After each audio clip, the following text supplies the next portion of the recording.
Une table d'hôte.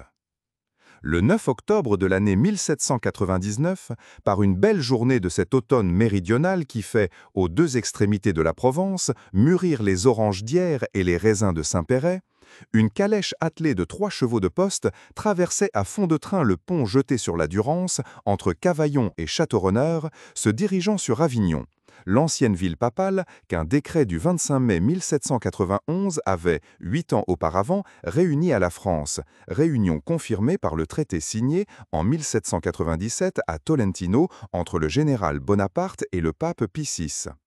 La voiture entra par la porte d'Aix, traversa dans toute sa longueur et, sans ralentir sa course, la ville aux rues étroites et tortueuses, bâtie tout à la fois contre le vent et contre le soleil, et alla s'arrêter à 50 pas de la porte d'Oule, à l'hôtel du Palais Égalité, que l'on commençait tout doucement à rappeler l'hôtel du Palais Royal, nom qu'il avait porté autrefois et qu'il porte encore aujourd'hui. Ces quelques mots, presque insignifiants, à propos du titre de l'hôtel devant lequel s'arrêtait la chaise de poste sur laquelle nous avons les yeux fixés, indiquent assez bien l'état où était la France sous ce gouvernement de réaction thermidorienne que l'on appelait le Directoire. Après la lutte révolutionnaire qui s'était accomplie du 14 juillet 1789 au 9 Thermidor 1794, après les journées des 5 et 6 octobre, du 21 juin, du 10 août, des 2 et 3 septembre, du 21 mai, du 29 Thermidor et du 1er prairial, après avoir vu tomber la tête du roi et de ses juges, de la reine et de son accusateur, des Girondins et des Cordeliers, des modérés et des Jacobins, la France avait éprouvé la plus effroyable et la plus nauséabonde de toutes les lassitudes, la lassitude du sang. Elle en était donc revenue, sinon aux besoins de la royauté, du moins au désir d'un gouvernement fort dans lequel elle put mettre sa confiance, sur lequel elle put s'appuyer, qui agit pour elle et qui lui permit de se reposer elle-même pendant qu'il agissait. À la place de ce gouvernement vaguement désiré, elle avait le faible et irrésolu Directoire, composé pour le moment du voluptueux Barras, de l'intrigant Sieyès, du brave Moulin, de l'insignifiant Roger Ducos et de l'honnête, mais un peu trop naïf, Gohier. Il en résultait une dignité médiocre dehors et une tranquillité fort contestable au-dedans.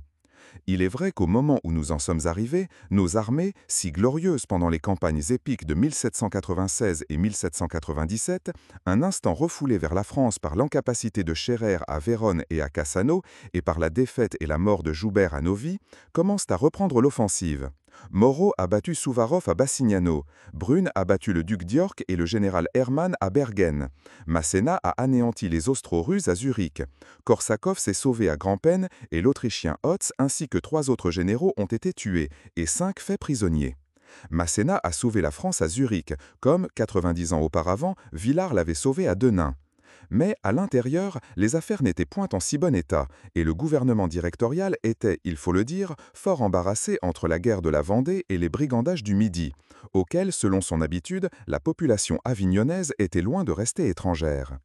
Sans doute, les 2 voyageurs qui descendirent de la chaise de poste, arrêtés à la porte de l'hôtel du Palais Royal, avaient-ils quelques raisons de craindre la situation d'esprit dans laquelle se trouvait la population, toujours agitée, de la ville papale, car, un peu au-dessus d'Orgon, à l'endroit où 3 chemins se présentent aux voyageurs, l'un conduisant à Nîmes, le second à Carpentras, le 3e à Avignon, le postillon avait arrêté ses chevaux et, se retournant, avait demandé « Les citoyens passent-ils par Avignon ou par Carpentras ?»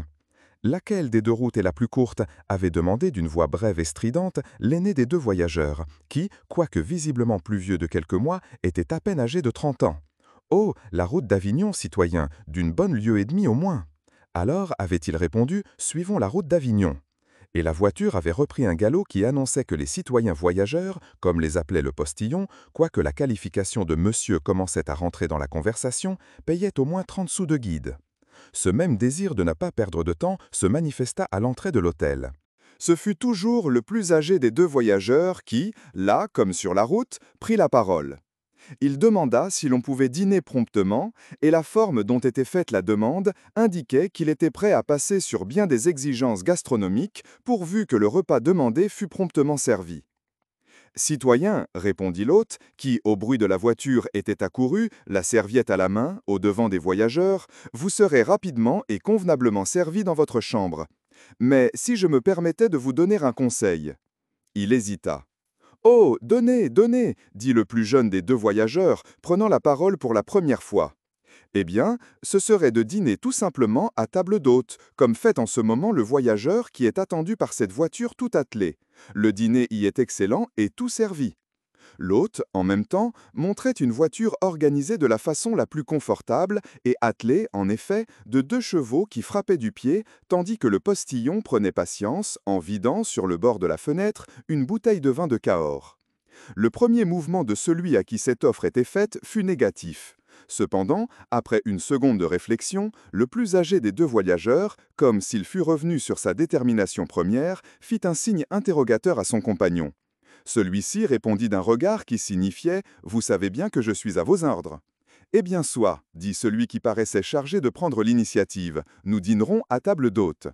Puis, se retournant vers le postillon qui, chapeau bas, attendait ses ordres, que dans une demi-heure au plus tard, dit-il, les chevaux soient à la voiture. Et, sur l'indication du maître d'hôtel, tous deux entrèrent dans la salle à manger, le plus âgé des deux marchant le premier, l'autre le suivant. On sait l'impression que produisent en général de nouveaux venus à une table d'hôte. Tous les regards se tournèrent vers les arrivants, la conversation, qui paraissait assez animée, fut interrompue. Les convives se composaient des habitués de l'hôtel, du voyageur dont la voiture attendait tout attelée à la porte, d'un marchand de vin de Bordeaux en séjour momentané à Avignon pour les causes que nous allons dire, et d'un certain nombre de voyageurs se rendant de Marseille à Lyon par la diligence. Les nouveaux arrivés saluèrent la société d'une légère inclination de tête et se placèrent à l'extrémité de la table, s'isolant des autres convives par un intervalle de 3 ou 4 couverts. Cette espèce de réserve aristocratique redoubla la curiosité dont ils étaient l'objet. D'ailleurs, on sentait qu'on avait affaire à des personnages d'une incontestable distinction, quoique leurs vêtements fussent de la plus grande simplicité. Tous deux portaient la botte à retroussis sur la culotte courte, l'habit à longue basque, le surtout de voyage et le chapeau à large bord, ce qui était à peu près le costume de tous les jeunes gens de l'époque. Mais ce qui les distinguait des élégants de Paris et même de la province, c'étaient leurs cheveux, longs et plats, et leurs cravates noires serrées autour du cou, à la façon des militaires. Les muscadins, c'était le nom que l'on donnait alors aux jeunes gens à la mode, les muscadins portaient les oreilles de chien bouffantes aux 2 tempes, les cheveux retroussés en chignon derrière la tête et la cravate immense au long bout flottant et dans laquelle s'engouffrait le menton. Quelques-uns poussaient la réaction jusqu'à la poudre. Quant au portrait des 2 jeunes gens, il offrait 2 types complètement opposés. Le plus âgé des deux, celui qui plusieurs fois avait, nous l'avons déjà remarqué, pris l'initiative, et dont la voix, même dans ses intonations les plus familières, dénotait l'habitude du commandement, était, nous l'avons dit, un homme d'une trentaine d'années, aux cheveux noirs séparés sur le milieu du front, plats et tombant le long des tempes jusque sur ses épaules. Il avait le teint basané de l'homme qui a voyagé dans les pays méridionaux, les lèvres minces, le nez droit, les dents blanches et ses yeux de faucon que Dante donne à César. Sa taille était plutôt petite que grande, sa main était délicate, son pied fin et élégant. Il avait dans les manières une certaine gêne qui indiquait qu'il portait en ce moment un costume dont il n'avait point l'habitude, et quand il avait parlé, si l'on eût été sur les bords de la Loire au lieu d'être sur les bords du Rhône, son interlocuteur aurait pu remarquer qu'il avait dans la prononciation un certain accent italien. Son compagnon paraissait de 3 ou 4 ans moins âgé que lui. C'était un beau jeune homme au teint rose, aux cheveux blonds, aux yeux bleu clair, au nez ferme et droit, au menton prononcé, mais presque imberbe. Il pouvait avoir 2 pouces de plus que son compagnon, et, quoique d'une taille au-dessus de la moyenne, il semblait si bien pris dans tout son ensemble, si admirablement libre dans tous ses mouvements, qu'on devinait qu'il devait être, sinon d'une force, au moins d'une agilité et d'une adresse peu communes. Quoique mis de la même façon, quoique se présentant sur le pied de l'égalité, il paraissait avoir pour le jeune homme brune une déférence remarquable, qui, ne pouvant tenir à l'âge, tenait sans doute à une infériorité dans la condition sociale. En outre, il l'appelait citoyen, tandis que son compagnon l'appelait simplement Roland. Ces remarques, que nous faisons pour initier plus profondément le lecteur à notre récit, ne furent probablement point faites dans toute leur étendue par les convives de la table d'hôte. Car, après quelques secondes d'attention donnée aux nouveaux venus, les regards se détachèrent d'eux et la conversation, un instant interrompue, reprit son cours. Il faut avouer qu'elle portait sur un sujet des plus intéressants pour des voyageurs. Il était question de l'arrestation d'une diligence chargée d'une somme de 60 000 francs appartenant au gouvernement. L'arrestation avait eu lieu, la veille, sur la route de Marseille à Avignon, entre Lambesc et Pont-Royal. Aux premiers mots qui furent dits sur l'événement, les 2 jeunes gens prêtèrent l'oreille avec un véritable intérêt. L'événement avait eu lieu sur la route même qu'ils venaient de suivre, et celui qui le racontait était un des acteurs principaux de cette scène de grand chemin. C'était le marchand de vin de Bordeaux. Ceux qui paraissaient le plus curieux de détails étaient les voyageurs de la diligence qui venaient d'arriver et qui allaient repartir. Les autres convives, ceux qui appartenaient à la localité, paraissaient assez au courant de ces sortes de catastrophes pour donner eux-mêmes des détails, au lieu d'en recevoir. Ainsi, citoyen, disait un gros monsieur contre lequel se pressait, dans sa terreur, une femme grande, sèche et maigre, vous dites que c'est sur la route même que nous venons de suivre que le vol a eu lieu. Oui, citoyen, entre Lambesc et Pont-Royal. Avez-vous remarqué un endroit où la route monte et se resserre entre deux monticules? Il y a là une foule de rochers. Oui, oui, mon ami, dit la femme en serrant le bras de son mari, j'ai les remarqué. J'ai même dit, tu dois t'en souvenir, voici un mauvais endroit, j'aime mieux y passer de jour que de nuit. Oh, madame, dit un jeune homme dont la voix affectait le parler grasseillant de l'époque, et qui, dans les temps ordinaires, paraissait exercer sur la table d'hôte la royauté de la conversation. Vous savez que, pour MM les compagnons de Jéhu, il n'y a ni jour ni nuit. Comment, citoyen demanda la dame encore plus effrayée. C'est en plein jour que vous avez été arrêté? En plein jour, citoyenne, à 10 heures du matin. Et combien était-il demanda le gros monsieur. 4, citoyens. Embusqués sur la route? Non, ils sont arrivés à cheval, armés jusqu'aux dents et masqués. C'est leur habitude, dit le jeune habitué de la table d'hôte. Ils ont dit, n'est-ce pas, ne vous défendez point, il ne vous sera fait aucun mal, nous n'en voulons qu'à l'argent du gouvernement. Mot pour mot, citoyen. Puis, continua celui qui paraissait si bien renseigné, deux sont descendus de cheval, ont jeté la bride de leurs chevaux à leurs compagnons et ont sommé le conducteur de leur remettre l'argent. Citoyen, dit le gros homme émerveillé, vous racontez la chose comme si vous l'aviez vue. Monsieur y était peut-être, dit un des voyageurs, moitié plaisantant, moitié doutant. Je ne sais, citoyen, si, en disant cela, vous avez l'intention de me dire une impolitesse, fit insoucieusement le jeune homme qui venait si complaisamment et si pertinemment en aide au narrateur. Mais mes opinions politiques font que je ne regarde pas votre soupçon comme une insulte. Si j'avais eu le malheur d'être du nombre de ceux qui étaient attaqués, ou l'honneur d'être du nombre de ceux qui attaquaient, je le dirais aussi franchement dans un cas que dans l'autre. Mais, hier matin, à 10 heures, juste au moment où l'on arrêtait la diligence à 4 lieues d'ici, je déjeunais tranquillement à cette même place, et justement, tenez, avec les deux citoyens qui me font en ce moment l'honneur d'être placés à ma droite et à ma gauche. Et, demanda le plus jeune des deux voyageurs qui venaient de prendre place à table, et que son compagnon désignait sous le nom de Roland, et combien étiez-vous d'hommes dans la diligence? Attendez, je crois que nous étions... Oui, c'est cela, nous étions 7 hommes et 3 femmes. 7 hommes, non compris le conducteur, répéta Roland. Bien entendu. Et, à 7 hommes, vous vous êtes laissé dévaliser par 4 bandits. Je vous en fais mon complément, messieurs. Nous savions à qui nous avions affaire, répondit le marchand de vin, et nous n'avions garde de nous défendre. Comment, répliqua le jeune homme, à qui vous aviez affaire? Mais vous aviez affaire, ce me semble, à des voleurs, à des bandits. Point du tout, ils s'étaient nommés. Ils s'étaient nommés? Ils avaient dit, messieurs, il est inutile de vous défendre, mesdames, n'ayez pas peur, nous ne sommes pas des brigands, nous sommes des compagnons de Jéhu. Oui, dit le jeune homme de la table d'hôte, ils préviennent pour qu'il n'y ait pas de méprise, c'est leur habitude.